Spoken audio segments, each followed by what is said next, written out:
seperti apa sih pembuktian perzinahan di luar nikah itu dalam segi hukum? Jadi intinya gini, apapun perkara pidananya kan pasti seluruh buktinya kan sama, ya kan, sesuai dengan hukum acara itu aja. Jadi dia tidak membeda-bedakan. Jadi kalau umpamanya kasus-kasus tadi yang disampaikan kasus seperti penghinaan, maka hukumnya juga berkaitan dengan alat bukti yang ada, itu aja pembuktian. Ya. Mulai dari ahli, surat, ya kan, itu seperti itu.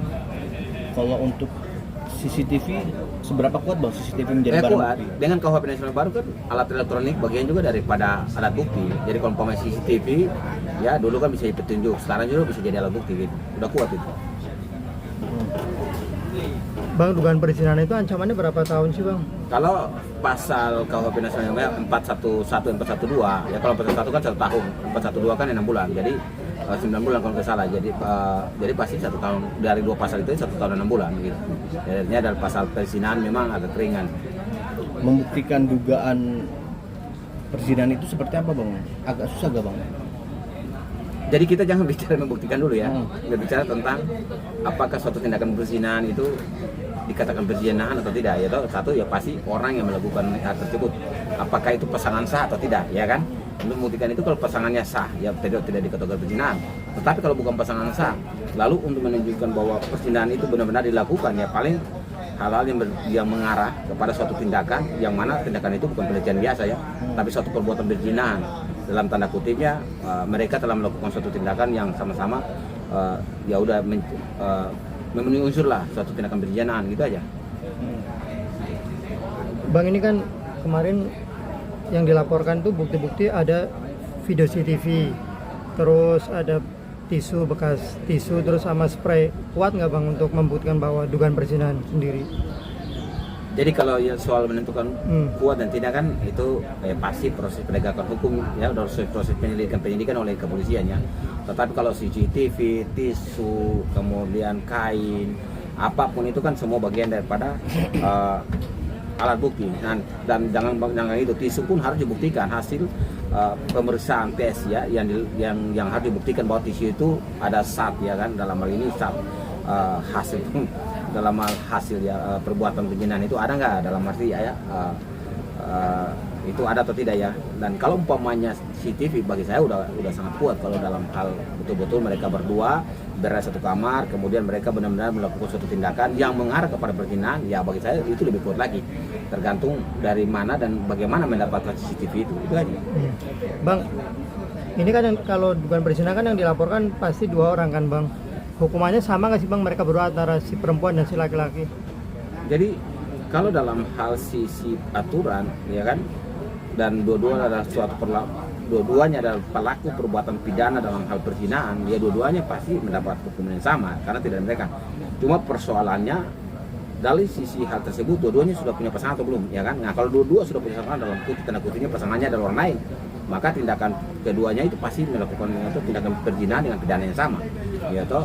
Nah kalau umpamanya hari ini proses penegakan hukum terhadap kasus perzinahan walaupun perkaranya perkara ringan ya, di bawah 5 tahun, tetapi untuk menghentikan suatu tindakan-tindakan perzinahan yang nanti bebas dan suatu tindakan pidana, proses-proses seperti ini harus dilakukan. Sekalipun tidak ditahan contohnya, ya harus tetap segera untuk mengumpulkan alat bukti, kemudian segera untuk dilimpahkan ke kejaksaan, itu aja.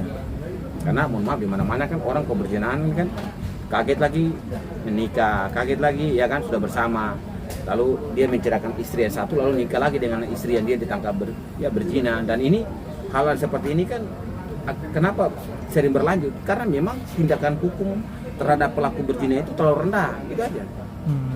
Bang, ini kan ancamannya nggak lebih dari 1 tahun, artinya tidak ada penahanan ya bang ya, tidak ada penangkapan kan bang selama proses sidang mungkin.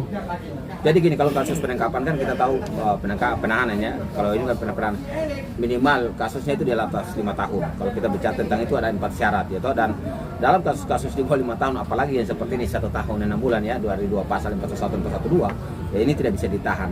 Sekalipun, cuma saya sampaikan ini, sekalipun tidak bisa ditahan, ya segera juga dilimpahkan ke kejaksaan, kasusnya segera dinaikkan, proses penyelidikan ke penyidikan kalau buktinya udah kuat.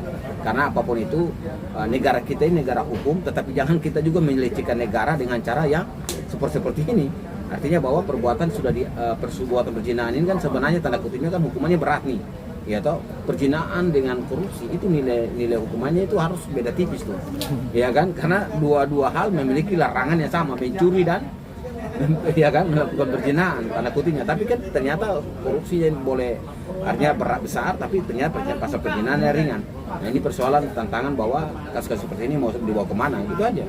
Oke bang, dugaan perzinahan itu sidangnya tertutup atau seperti apa? Jujur aja kalau kasus perzinahan tetap terbuka untuk umum.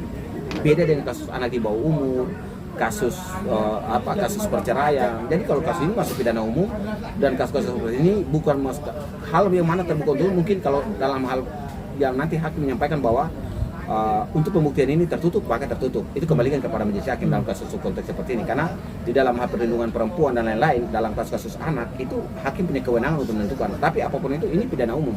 Dan ini tepat terbuka untuk umum, tetapi nanti kewenangan hakim untuk menyatakan bahwa kasus seperti ini tertutup gitu.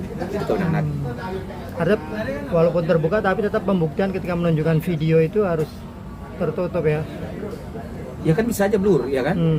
bisa aja menunjukkan video, ya hakim yang mulia dengan para jaksa ditentukan secara mereka aja mungkin tampil di layar, ya kan? Ya kan itu aja, tidak tapi hanya kita belum sampai ke sana ya, karena ini masih proses penyelidikan ya kalau nggak salah ya kan.